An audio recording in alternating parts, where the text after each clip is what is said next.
Motorcycle road trip meets philosophical detour.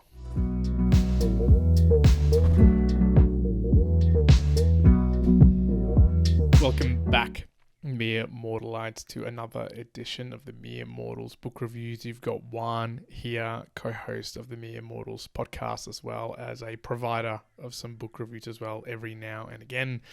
And today I have the fantastic book Zen and the Art of Motorcycle Maintenance by Robert M. Pirsig, and this is the 40th anniversary edition with a few extra little tidbits in here, and I'll talk about that of course as well.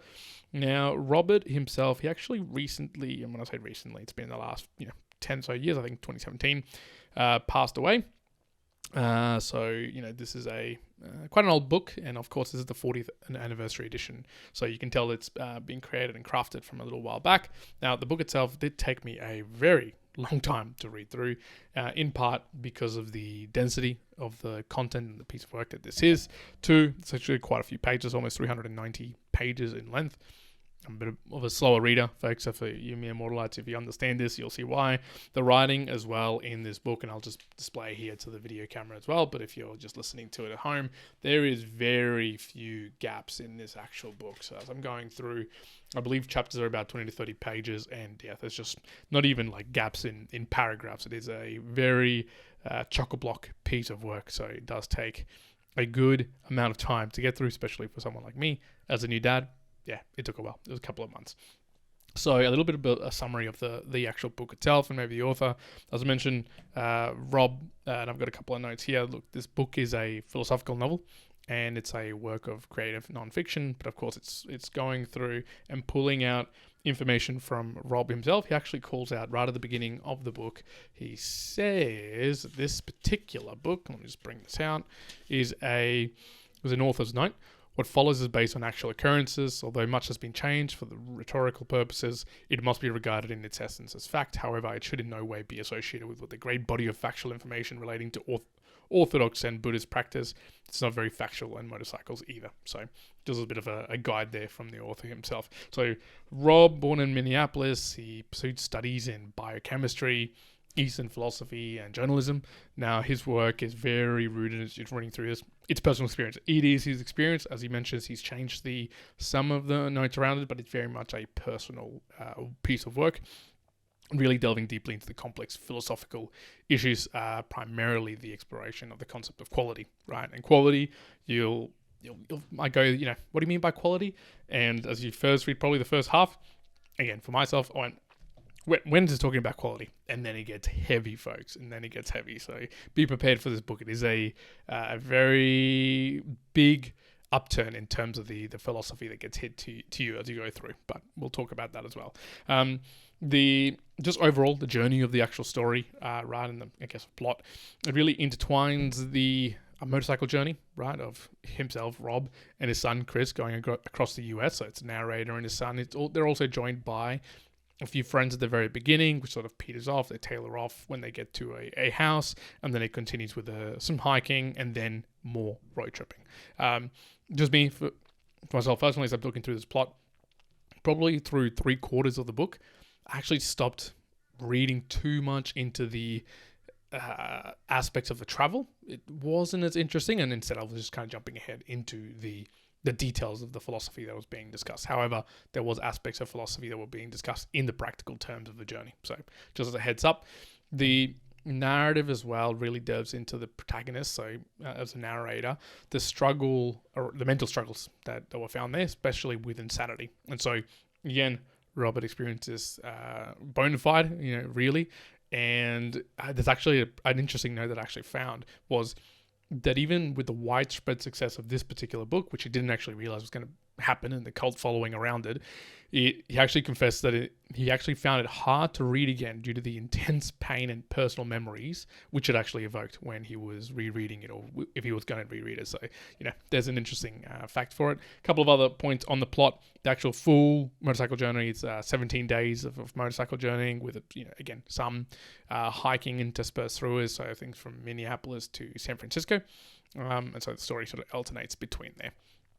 let's get into the strong topics of why throughout this book I thought probably would be a joy, or you might find as a joyful piece to work through. So one, it's the metaphysics of quality. So again, there's a very, very deep exploration into the aspect of quality, and that starts to happen, I'd say, halfway through the book, and then really ramps up towards the end.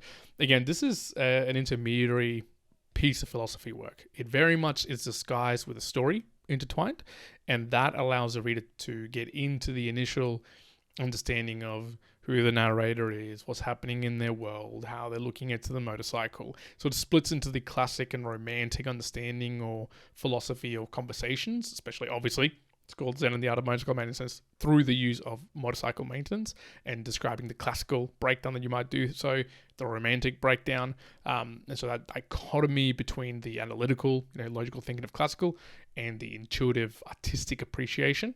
So it sort of begins in that way and then starts moving towards the now how I pronounce this, the Chautauqua.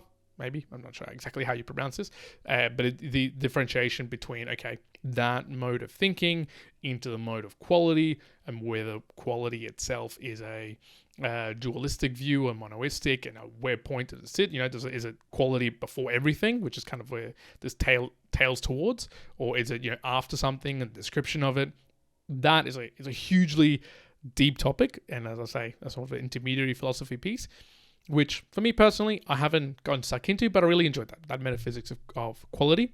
Good to understand. The nature of insanity. That's another aspect of this book that I thought, hey, this is cool, interesting. Again, curiosity sort of pulled me in. So Robert pulls in experiences from himself and the challenges around the conventional understanding of their mental illness.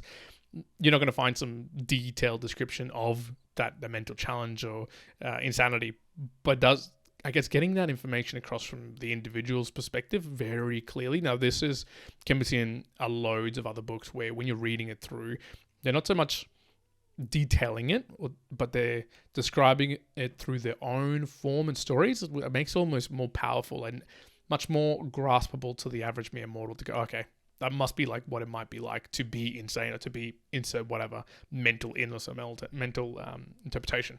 And the other point that you probably enjoy about this book is the really strong father and son relationship. So there is a relationship that evolves throughout the narrator, the protagonist, with the son, Chris, and the emotional backbone to the journey. This particular edition at the very back has some extra little notes on emails or mail, that were sort of back and forth, or a reader's guide around it. But also an afterword that kind of describes that, in a sad turn of events. And again, this book review's got a few little pieces that if you actually wanting to read about this book and get not be for me to be telling you exactly what's happening. Well, I'm sorry, too late. But Chris actually dies following the actual book. So I believe he was killed, and so Robert actually has a little bit afterward around that of his death as well, and sort of the Greek tragedy that ensues. There's a lot of conversations around Greek philosophers as well towards the tail end of this particular book. Now, some of the other versions of why you might enjoy this book as well. The travel narrative, right? I'm not one to say that I enjoy the traveling nature of a storyline.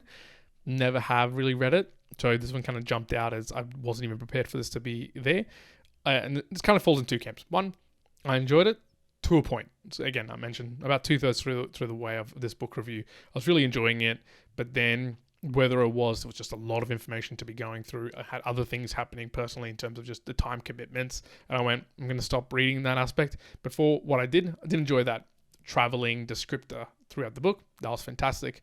The development of the characters, awesome, through the narrator, through Chris. So at least as I was mentioning, through the intermingling of the practical and what was happening in the flow of the journey versus the Chautauqua, hey, this is the idea of where things are coming from, the piecing together that there was this previous insane individual who now, sort of moved beyond that, but is still trying to relate back to that initial idea of quality and trying to figure out, from describing it to making it nondescript to what it means ultimately, and comparing it to things like Buddhism, and I guess the commentary of Zen and other Greek philosophies. Very, very interesting, and the character development around that is awesome.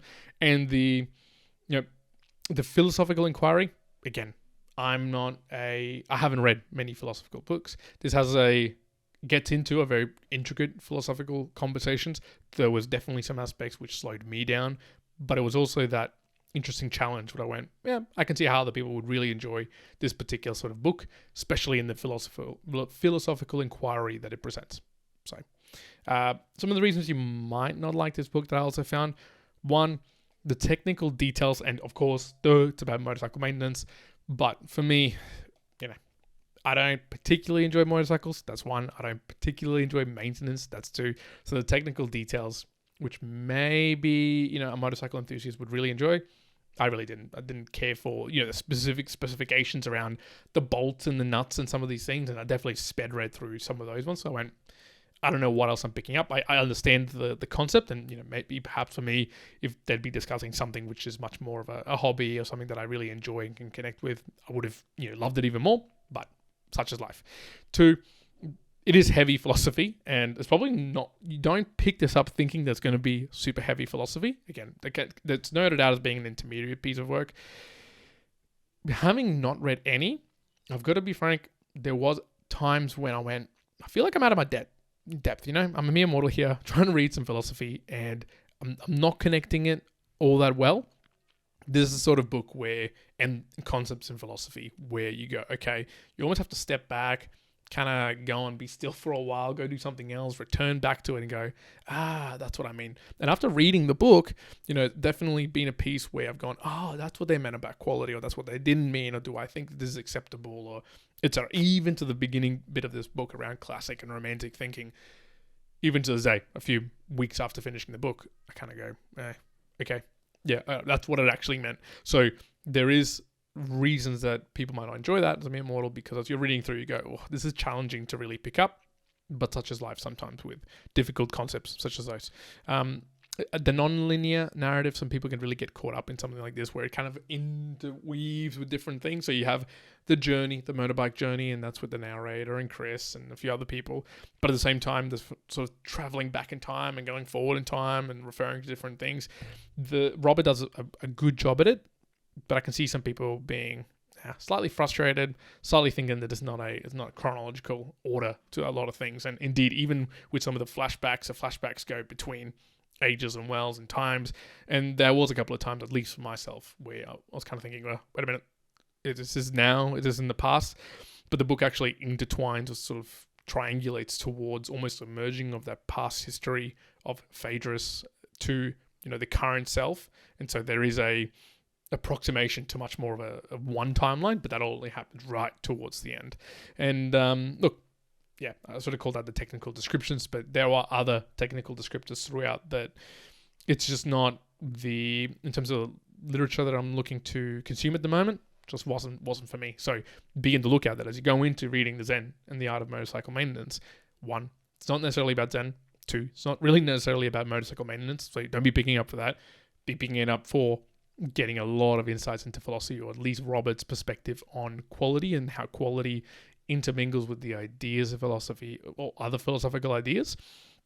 And really towards the end, and I don't know if this has been called out enough, but the big conversation between the dialectic, the Plato's ideas and Aristotelian ideas versus this idea that Robert's put together, or the conversation, the philosophizations he's doing around quality, that was in itself, I'm sure there's other forms of literature around this. I really haven't come across it, and it blew me away, I didn't even know what was going on in some parts, and I was really rereading it, but it was joyful. I would say that I was still joyful, even though I was frustrated at how complex it was, at least to my little mere mortal brain.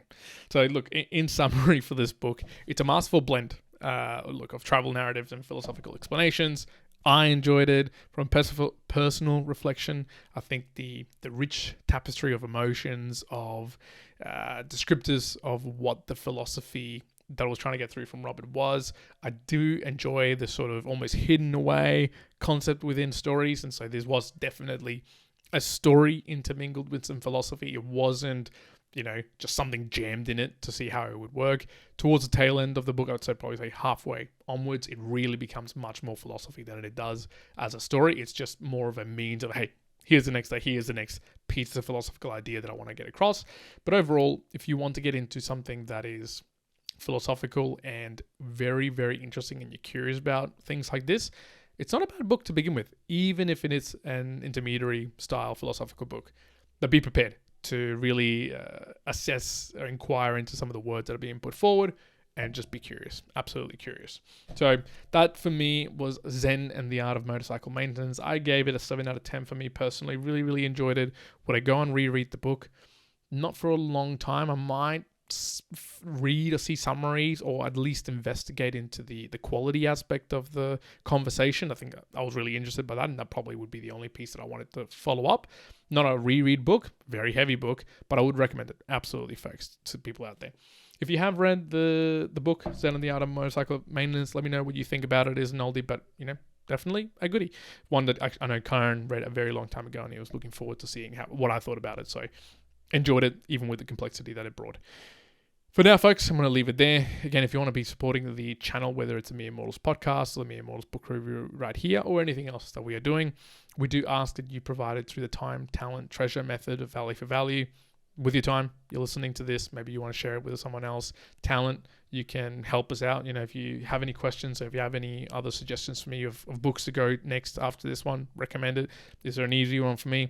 Is there kind of like the next step? Is there more around that quality conversation? If you do, let me know. Comment, email, whatever. Plenty of ways you can reach us. Or treasure. So through the Value for Value method, you can send through a boostergram. You can stream through some Satoshis. You can send us a PayPal note. Many other ways you can provide treasure. We're providing value to you upfront, and you can decide to give that value back to us in however way you want to do that. For now, Mere Mortalites, I hope you have enjoyed this little book review on Zen and the Art of Motorcycle Maintenance by Robert M. Pirsig. We'll leave it there. Mere Mortalites, Juan, out.